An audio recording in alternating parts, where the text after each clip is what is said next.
Bagaimana menghadapi orang yang sombong? Kita ajak diskusi, dia inginnya berdebat. Kita ajak cari solusi, dia hanya pamer, sibuk pamer prestasi.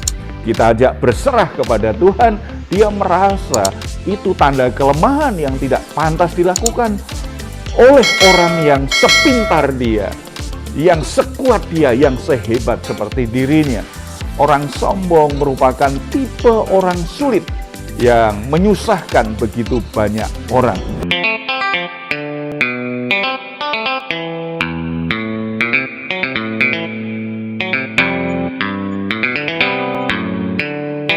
Salam, God Lover yang dikasihi Tuhan. Senang kembali berjumpa dengan saudara dalam program Rest and God malam hari ini bersama Diaspora TV.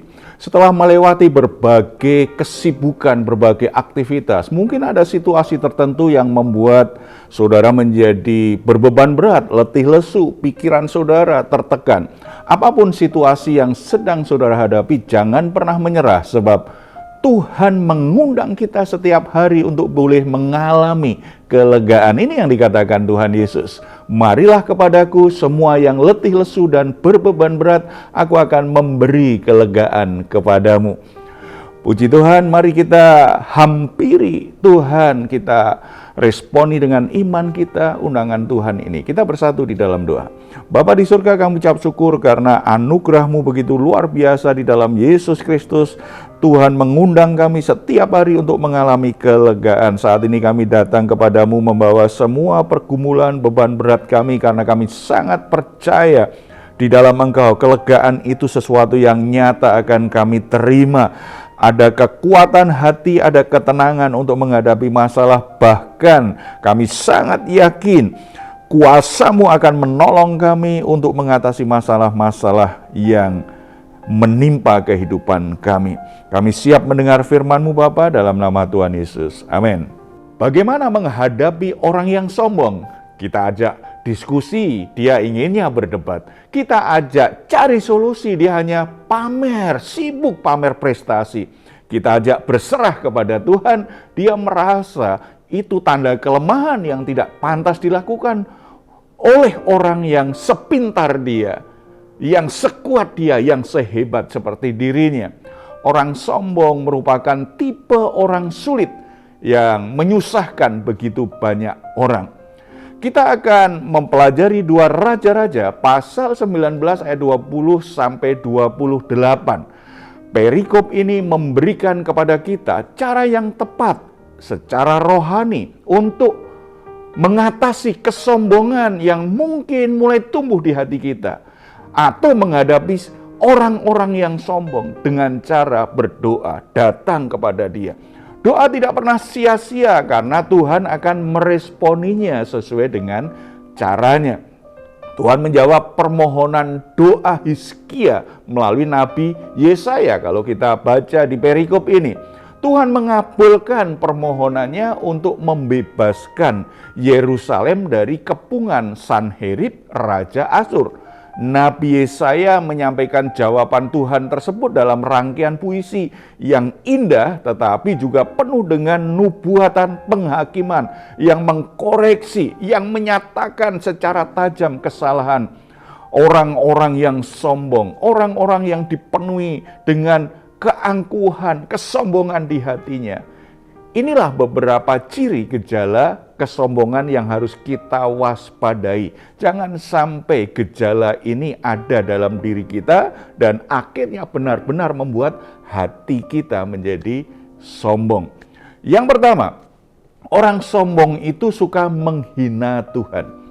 Ayat 20 sampai 22 menggambarkan hinaan Yerusalem kepada Raja Sanherib karena telah menghina Tuhan. Ayat 20 kita baca. Lalu Yesaya bin Amos menyuruh orang kepada Hizkia mengatakan, beginilah firman Tuhan Allah Israel, apa yang telah kau doakan kepadaku mengenai Sanherib Raja Asyur telah ku dengar. Ayat 21, inilah firman yang telah diucapkan Tuhan mengenai dia. Anak dara yaitu putri Sion telah menghina engkau, telah mengolok-olokkan engkau, dan putri Yerusalem telah geleng-geleng kepala di belakangmu. 22. Siapakah yang engkau cela dan engkau hujat? Terhadap siapakah engkau menyaringkan suaramu dan memandang dengan sombong terhadap Maha Kudus Allah Israel? Orang yang telah berani menghina Tuhan pasti akan dihancurkan oleh Tuhan. Itulah sebabnya Yerusalem mentertawakan segala ancaman Asyur. Tuhan sedang mengajarkan Hizkia untuk berserah penuh kepada Tuhan dengan imannya dan kesadaran hatinya, kesadaran batinnya bahwa siapapun yang melawan Tuhan itu pasti berada di pihak yang kalah karena dia akan berhadapan dengan Tuhan langsung. Tetapi sebaliknya, siapapun yang takut akan Tuhan dan terus mengandalkan Dia, hanya Tuhanlah satu-satunya yang diandalkan dalam segala hal yang menimpa, itu pasti berada di pihak yang akan bersorak-sorai kemenangan karena Tuhan mengalahkan musuh-musuhnya. Saudara-saudara, ini menjadi satu catatan penting dalam hidup kita. Mungkin orang-orang bisa menganggap dirinya luar biasa, tetapi ketika dia tergoda untuk menganggap semuanya itu karena kehebatan dan kemampuannya sendiri, seringkali meniadakan peranan Tuhan dalam keberhasilan, dalam prestasi yang dia raih. Ini satu kesombongan. Tuhan ingatkan kita di bagian ini, bagaimana kita selalu menyadari bahwa apa yang kita miliki, apa yang kita capai, itu bukan sepenuhnya karena kekuatan dan kehebatan kita. Jangan meremehkan firman Tuhan, jangan meremehkan peranan Tuhan dalam hidup kita. Yang kedua, orang sombong itu suka memegahkan dirinya. Ayat 23-26 menggambarkan sindiran atas kemenangan-kemenangan Asyur. Asyur menjadi sombong karena keberhasilan-keberhasilan tersebut. Karena berhasil menaklukkan banyak suku-suku bangsa waktu itu. Tetapi sebenarnya Tuhanlah yang memberikan kemenangan bagi Asyur. Sayangnya Asyur melupakan hal itu. Kita baca ayat 25.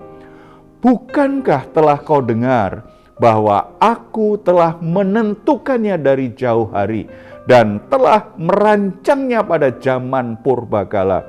Sekarang aku mewujudkannya, bahwa engkau membuat sunyi senyap kota-kota yang berkubu menjadi timbunan batu. Saudara-saudara, jelas sekali dari ayat ini, Tuhan membangkitkan Asyur untuk rencana mewujudkan apa yang dia sudah tetapkan, yaitu melakukan penghukuman bagi beberapa bangsa, termasuk Israel yang memberontak, Israel yang melawan Tuhan. Tetapi Asyur tidak mengerti bahwa dia hanyalah alat di tangan Tuhan. Dia berpikir bahwa kemenangan-kemenangan yang dia raih karena memang dia pantas untuk mendapatkannya, karena dia sangat hebat, karena dia sangat kuat. Bagian ini mengingatkan kita, keberhasilan, prestasi, jabatan, kekayaan yang kita miliki saat ini adalah anugerah Tuhan, di mana melalui apa yang kita raih saat ini, kita dipakai Tuhan untuk menjadi alat yang mendatangkan kemuliaannya. Kita dipakai Tuhan untuk menyelesaikan rencana Tuhan. Kita dipakai Tuhan untuk menggenapi rencananya. Jadi tidak sepantasnya bagi kita menjadi sombong atas semua yang kita miliki, semua yang kita raih, atas prestasi, jabatan, kekayaan, atau apapun yang kita capai saat ini. Kita harus ingat bahwa itu merupakan karya Tuhan di dalam hidup kita. Lewat hal itu, Tuhan ingin memakai kita. untuk memancarkan kemuliaannya yang tidak terkira. Yang ketiga, orang sombong itu suka melupakan kedaulatan Tuhan. Kita baca ayat 27. Aku tahu jika engkau bangun atau duduk, jika keluar atau masuk, jika engkau mengamuk terhadap aku.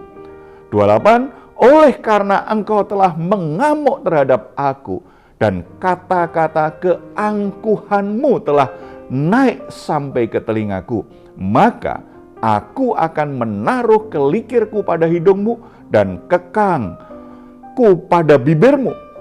Aku akan memulangkan engkau melalui jalan dari mana engkau datang. Ayat 27-28 menggambarkan kuasa Tuhan atas Asyur. Tuhan tahu ketika mereka berencana untuk duduk atau pergi menyeberang daerah lain. Tuhan tahu segala rencana mereka karena Tuhanlah yang sedang memakai mereka untuk menggenapi rencananya. Tetapi ketika mereka lupa siapa yang berkuasa, maka Tuhan akan memperlakukan mereka seperti binatang yang dituntun dengan kekang di bibir dan kelikir di hidungnya. Sebesar apapun pencapaianmu saat ini, sehebat apapun hidupmu, sekuat apapun pengaruh hidupmu bagi orang lain, setinggi apapun jabatanmu, sekaya apapun materi kekayaan yang kau miliki, jangan pernah lupa bahwa hidupmu tetap berada di bawah kedaulatan dan kuasa Tuhan.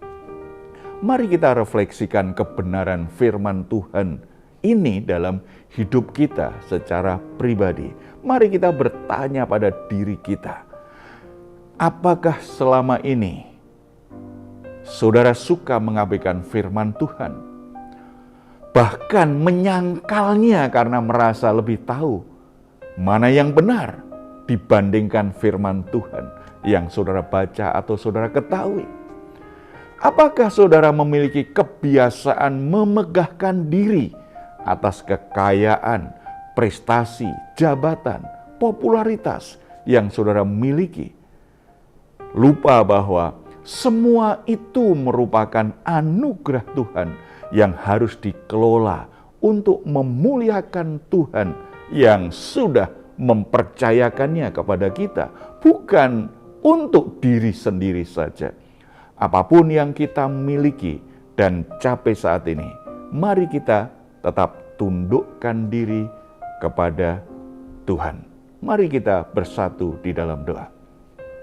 Bapa di surga, kami mengucap syukur karena semua berkat-Mu lah yang memungkinkan kami.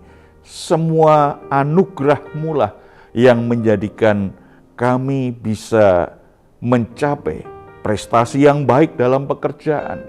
Kami bisa mencapai prestasi yang baik dalam pendidikan. Kami memiliki status sosial yang baik. Kami memiliki materi yang berkecukupan. Kami punya keluarga yang baik. Kami bisa melayani dengan baik.